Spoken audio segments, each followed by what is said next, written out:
¿Qué tal? Bienvenidos a Conduzco Yo, el programa del motor de Canal Málaga, la televisión municipal. Hoy vamos a dedicar, como cada 2 meses aproximadamente, unas 3-4 veces por temporada, nuestro programa al mundo de la aviación. Porque han pasado cosas impactantes en estas últimas fechas y nada mejor que tener aquí a nuestro queridísimo amigo Iván Castro para hablar de ello, porque Iván es divulgador aeronáutico, es piloto de un servicio sanitario, comandante de un servicio sanitario y un apasionado de la aviación. Iván. ¿Qué tal, Carlos? Muchas gracias por la invitación. Han pasado muchas cosas importantes porque normalmente la aviación no es noticia por los accidentes, porque tiene muy pocos accidentes, pero claro, cuando ocurren son muy impactantes y sobre todo cuando hay imágenes de ellos, todavía más, ¿no? Porque empezando con el más impactante y porque hemos visto hasta la saciedad las imágenes, podríamos hablar de un avión que en Corea del Sur tiene un problema en corta final, es decir, cuando ya está cerca de la pista, y acaba aterrizando sin motor, sin tren de aterrizaje, a mucha velocidad y impactando con un montículo al final de la pista. Cuéntanos un poco qué puede pasar con las limitaciones que hay todavía de que no se sabe desde el punto de vista oficial. Sí, bueno, hay que tener en cuenta eso, que siempre los informes en los accidentes de aviación tardan como mínimo un año en tener el primer informe serio, pero estamos hablando de un 737-800 Next Generation de Jeju Air, que era la compañía en Corea del Sur, y este accidente se produce el 29 de diciembre del año pasado, del 2024, acabamos el año trágicamente. Y pues este avión que procedía de Bangkok al aeropuerto de Muan en Corea, lo que hace es que está en la aproximación al aeropuerto y los controladores le advierten al comandante del avión que hay pájaros, hay bandadas de pájaros, etc. Los pájaros están trayendo muchos problemas últimamente y también a lo largo de los años con el tema de la aviación. Y lo que hace es que, alertado por la torre de control, se frustra la maniobra de aterrizaje y en esa frustrada, en ese go-around, donde el avión se vuelve a elevar para intentar la segunda aproximación, sufre un impacto de pájaro, que en aviación es un Beth Strike, ¿no?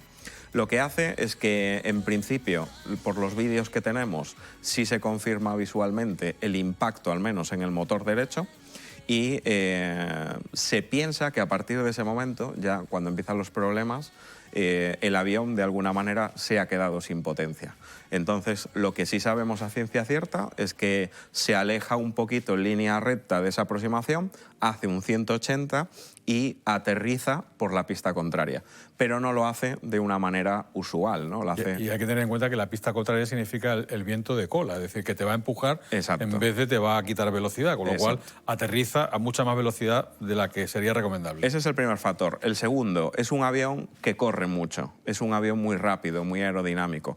Ese avión, la gente que lo vuela dicen que tienes que tener tu tiempo para frenarlo, ensuciar, quiere decir sacar las superficies tipo flaps, tipo tren de aterrizaje, etcétera, y configurarlo para el aterrizaje. Al perder los motores, se presume que podría haber perdido la potencia de los dos motores, se queda sin energía eléctrica. Los generadores de los motores dejan de funcionar, está muy bajo, a 152 metros de altitud prácticamente, y hace un 180, se mete en esa pista contraria y lo hace sin tren de aterrizaje, sin flaps, sin slats, sin nada. Y probablemente sin información en el piloto a nivel visual, ¿no? Siempre hay unas baterías en los aviones que tardan una media hora, te dan información. O sea, que esa información podría ser que no tiene por qué haber perdido toda la información de las pantallas, pero el problema es que baja sin potencia, el avión no puede seguir volando. De ahí se deduce la prisa del piloto por aterrizar. No queda muy claro todavía por qué no se extiende el tren de aterrizaje de forma manual, porque tiene un sistema por gravedad que podría bajar el tren de aterrizaje. El aterrizaje se produce de panza, sobre la panza, muy pasado del comienzo de la pista, aterriza más o menos a mitad de la pista y lo que hace es deslizarse hasta que desgraciadamente se pega contra un muro de hormigón y un badén de tierra que hay donde está el sistema de aterrizaje por instrumentos, digamos, digamos que en la pista contraria, en la cabecera contraria. Entonces, si no hubiera existido ese obstáculo, no hubiera pasado nada. El avión se hubiera detenido sobre su panza hasta quedarse sin esa energía cinética que lleva y se hubiera parado y no hubiera habido víctimas.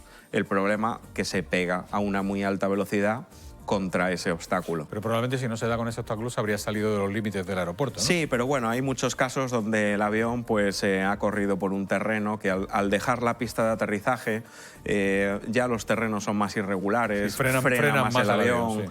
Hay unas superficies que ahora se han diseñado, se ha hablado mucho de ellas, para poner al final de las pistas, que es para cuando un avión hay que detenerlo, digamos que al estilo de esos carriles de frenado que tenemos en las autopistas, sí, cuando estamos sin frenos. Pero yo creo que esos sistemas están pensados para un avión que llega a menos velocidad y con el tren de aterrizaje extendido. Y por eso lo agarra y se frena. A esa velocidad, dicen los expertos, que no hubieran conseguido frenarlo de ninguna manera. De todas maneras, sorprendentemente, queremos decir, fallecen todos los ocupantes del avión, sí, menos 2 personas que justo estaban atrás del todo, porque toda la energía la absorbió la parte delantera del avión y los de atrás, pues casi del golpe pasaron por encima del montículo, ¿no? Se salvan solamente de los 181 ocupantes, se salvan 2 tripulantes de auxiliares, 2 auxiliares de vuelo, que van sentados en la cola, en sus transportines a la hora de aterrizar, y la cola, con el impacto, lo que hace es que sale despedida y ellos prácticamente salen encajados, ¿no? Tienen heridas y demás, pero se han salvado. El resto ha fallecido en el impacto. Hay una imagen muy curiosa que cuando se graba en vídeo la toma, justo cuando está pasando el avión por delante de nosotros, el comandante ya prevé el impacto que van a tener. Y de hecho, si te fijas bien, el piloto se ve como tiene los brazos extendidos hacia arriba y va agarrado, preparado para el impacto. Como si fuese a evitar el Exactamente, impacto terrible que va a tener. El morro se pega de lleno. Es que el avión se deshace prácticamente. Sí. Hay otro incidente que ha ocurrido también hace pocas fechas, que es en un aterrizaje en un aeropuerto canadiense, en un momento con nieve. Quizás desde el punto de vista de tu caso, o el mío también, como pilotos, que da la sensación de que hay un fallo de pilotaje al no hacer una cosa que hace un piloto normalmente, que es recoger. Recoger se llama tirar de los mandos antes de llegar al suelo para bajar la velocidad de descenso y poder aterrizar de manera lógica. Eso visualmente es lo que parece en principio, ¿no? Sí, estamos hablando del vuelo 4819 de Delta Connection. Esto pues sucedió el 17 de febrero de este año. Es un CRJ 900 que lleva unos 80 pasajeros aproximadamente y se ve perfectamente cómo hace su aproximación, y en el momento de la toma, del aterrizaje, hay varias cosas que no están bien hechas. Al menos es lo que se piensa temporalmente, porque es un informe que está en elaboración. Una investigación en curso es difícil analizarla, ¿no? Lo que sí sabemos es que el avión sí se ve perfectamente que no hace esa recogida que tú hablas, en inglés se llama flare, es un poco la flotación, nosotros le decimos que es presentar el avión, ¿no? Bajamos de una determinada manera y cuando estamos muy próximos al suelo, lo que hacemos es que tiramos un poquito más de los mandos y los sujetamos para que vaya flotando y se pose suavemente. Otro defecto que se ha visto es que no se está usando quizá esa técnica de viento cruzado. En el momento del aterrizaje allí... De hecho, aquí estamos viendo precisamente una. Exacto. En el momento del aterrizaje había en Pearson, en Toronto, había vientos de 50 y pico kilómetros por hora, rachas de 60 y pico, ventisca. La pista, los bomberos dicen que estaba seca, pero bueno, hay un ambiente con menos 8 grados de temperatura, siempre es un ambiente resbaladizo y demás.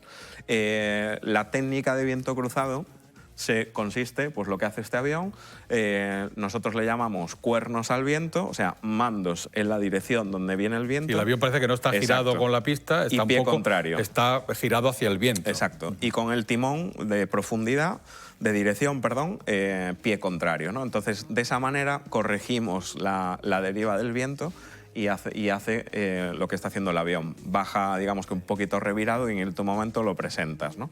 No realizan ese movimiento los pilotos. Al bajar con tanta fuerza y no hacer el flare, lo que hace es que rompe el tren derecho el avión se cae de la parte derecha, pega con el ala derecha, la parte inmediatamente. ¿Y qué pasa? Que el avión se revira, se da la vuelta sobre sí mismo porque el ala izquierda genera muchísima sustentación. Es decir, que claro, si aterriza y va a 200 kilómetros por hora, ese ala sigue produciendo sustentación. Exacto. Al no tener la otra, se levanta. Se levanta y le da la vuelta al avión. El ala quiere seguir volando, lo que hace es que se levanta y le da la vuelta al avión. Para mí, bendita nevada que amortiguó un poco tanto el golpe como el derramamiento de combustible, todo, ¿no? Y sobre todo el fuego. Prácticamente se produjo un incendio, pero fue muy mitigado por toda la nieve que había y el avión iba completamente mojado y demás. Y entonces se evacuó el avión perfectamente, 21 heridos, de los 80 pasajeros, ningún muerto, milagrosamente. Nos queda 1 minuto y medio para irnos al intermedio y quería comentar rápidamente otro que también ha sido muy sonado, que ha sido en Washington, en el río Potomac, donde un avión que estaba también en corta final impacta con un helicóptero militar que estaba volando por la zona. Sí. ¿Cómo puede ocurrir eso? O que ese helicóptero militar estuviera haciendo pruebas en una zona de alta densidad. Es una zona, como bien dices, de alta densidad de tráfico. Washington es un ambiente muy colapsado en cuanto al tráfico aéreo y un avión, un helicóptero, un Black Hawk, el UH-60, pues está a lo largo del río Potomac, se encuentra con un CRJ 700 y de PSA Airlines y impacta con él en la aproximación. Parece ser que es igual, otro expediente bajo investigación, se le llama al piloto del helicóptero, se le dice si tiene ese avión a la vista, el helicóptero dice que sí, responde que sí y le autorizan a pasar por detrás de ese avión que está aterrizando. Inexplicablemente se van directos contra ellos.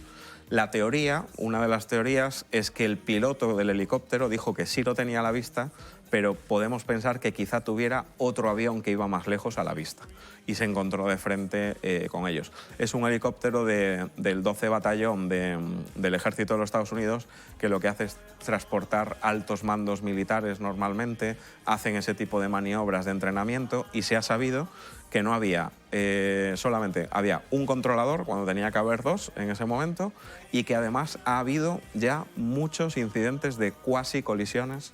En cualquier caso, este tipo. Solo para una cosa muy rápida, aunque había un solo controlador, ese controlador sí le dijo al piloto, sí, pase usted, y lo tiene a la vista y pase usted por detrás, a lo que el piloto del helicóptero dijo que sí. Esto es como esta cadena de errores que siempre comentamos. Cada detalle marca un eslabón de la cadena. Si cortáramos un eslabón, el accidente no se produce. Quizá si hubiera 2 controladores en la torre, igual pues otros ojos más se hubieran dado cuenta de otro detalle y podría haberse cortado esa tragedia en esa cadena de acontecimientos, ¿no?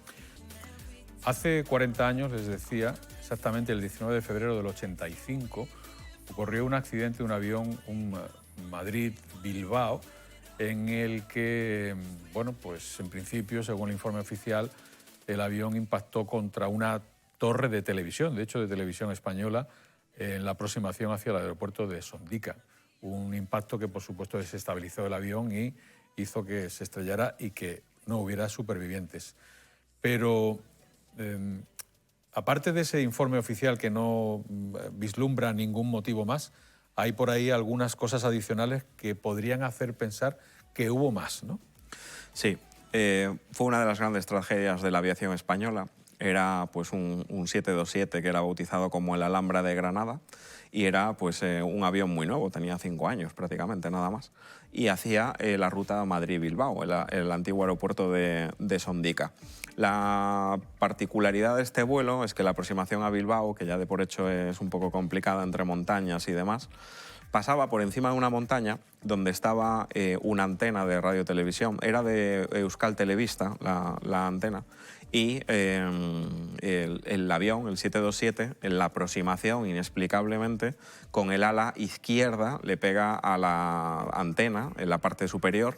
Es decir, iba demasiado bajo para lo que tendría que haber ido en un piloto experimentado, como era el piloto. Exacto. La antena tenía, si no recuerdo mal, entre 25 y 30 metros de altura, sobre la base de la montaña.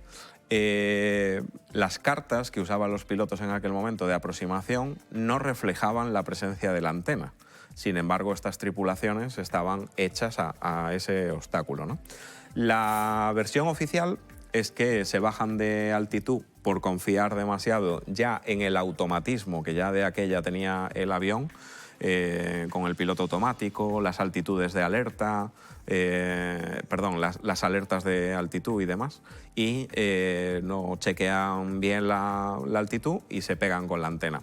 El avión se revira sobre su lado izquierdo, pasa igual casi que el que hemos comentado de Toronto, al llevar un ala, genera mucha sustentación, se da la vuelta y cae por la ladera noroeste del Monte Oiz, que es ya pues, cuando se hace ya tristemente famoso. Claro, lleno de árboles y evidentemente... Exacto. Hasta ahí el informe oficial. Se matan 148 personas, si mal no recuerdo, y bueno, una desgracia de accidente. Muchos años después hemos visto la publicación de un libro que se llama Yo confieso, 45 años de espía, del famoso infiltrado en ETA, Mikel Lejarza, aquel agente que tenía pues, de mote el Lobo, ¿no? Él, después de sus investigaciones y sus años de infiltración en ETA y demás, lo que plasma en el libro es que la versión oficial no contaba la verdad.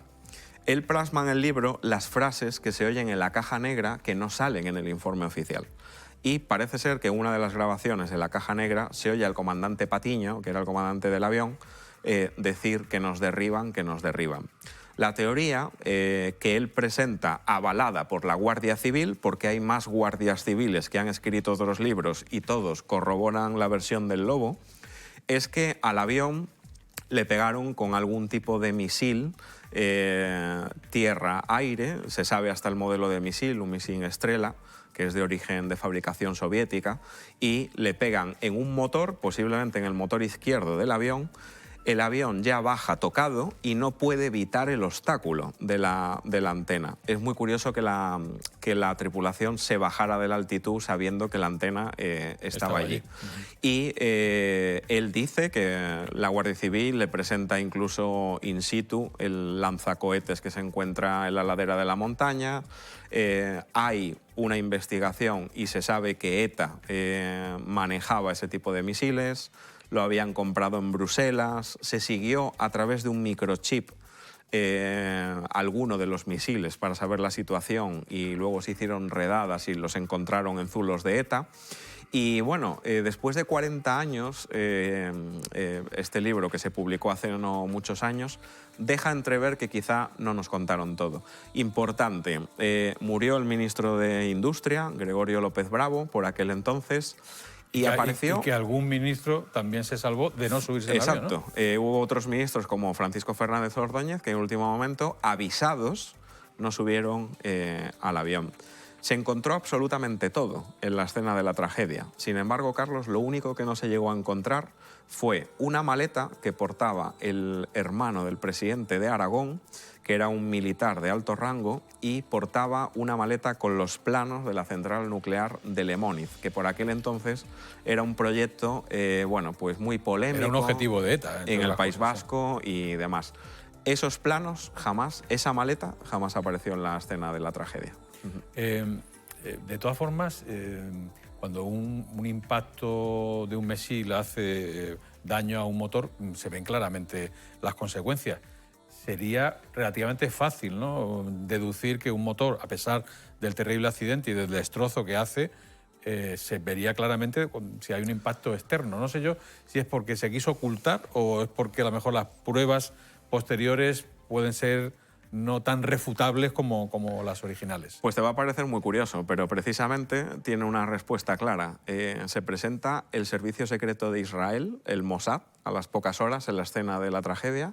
El Mossad. El Mossad, y se lleva in situ el motor izquierdo del avión, que a día de hoy las autoridades españolas no lo han recibido de vuelta. Te estamos hablando del 2025, hace 40 años. Ese motor nunca volvió de Israel y se piensa que los israelíes sabían que ETA le había pegado con un misil al avión y bueno, pues por sus cosas, por su influencia, por su importancia en aquel momento y por la lucha antiterrorista que Israel siempre ha llevado a cabo, pues para sus investigaciones y demás, nunca devolvieron el motor de la Alhambra de Granada. Hay que tener en cuenta que en aquella época todo el tema de la investigación de accidentes no es como hoy, no estaba tan bien. Y claro, eso de sea, llevarse un motor no es una cosa fácil, no es una cosa que te lleves en un bolsillo. Pero autorizado por las autoridades españolas, ¿no? Que estaban allí, les dejaron, por supuesto, y la Guardia Civil lo sabía, recogieron el motor, se lo llevaron y nunca los investigadores españoles han tenido acceso a ese motor. Yo les comentaba al principio, cuando yo lo hablaba con Iván Castro, que yo me acuerdo perfectamente de aquel accidente, porque yo estaba haciendo el servicio militar en Vitoria y en el campamento donde yo estaba nos hicieron movilizarnos una serie de soldados y personal militar para acudir a algún sitio. No sabíamos de qué era ni de qué iba el tema, y ese sitio era precisamente ese accidente. Bueno, pues en aquella época no había cuerpos de protección civil, no había ayudas, y era el ejército básicamente, insisto, ejército de reemplazo, no ejército profesional. Es decir, los que estaban haciendo la mili. Nos presentamos allí en el sitio del accidente, aunque afortunadamente para nosotros no tuvimos que hacer lo que sí tuvieron que hacer muchos agentes de la Guardia Civil, sobre todo, que es encontrar ni siquiera cuerpos, sino restos de cuerpos, porque fue muy difícil en aquella época, sin los niveles de seguridad en el tema de ADN, reconstruir quién era prácticamente imposible. No hubo reconocimiento de cuerpos porque no aparecieron cuerpos enteros, y de hecho una curiosidad de este accidente es que el único cadáver entero de una pieza que se encontró era un difunto que viajaba en la bodega de Liberia para ser enterrado allí en el País Vasco. Un féretro, exactamente. El único que encontraron de una sola pieza. Querido Iván Castro, muchísimas gracias por haber estado con nosotros aquí, por darnos luz a esos incidentes o accidentes, y por recordar ese del Monte Oiz, que a mí me trae pues, un recuerdo especial por estar allí en el servicio militar. Muchísimas gracias. Gracias a ti, Carlos.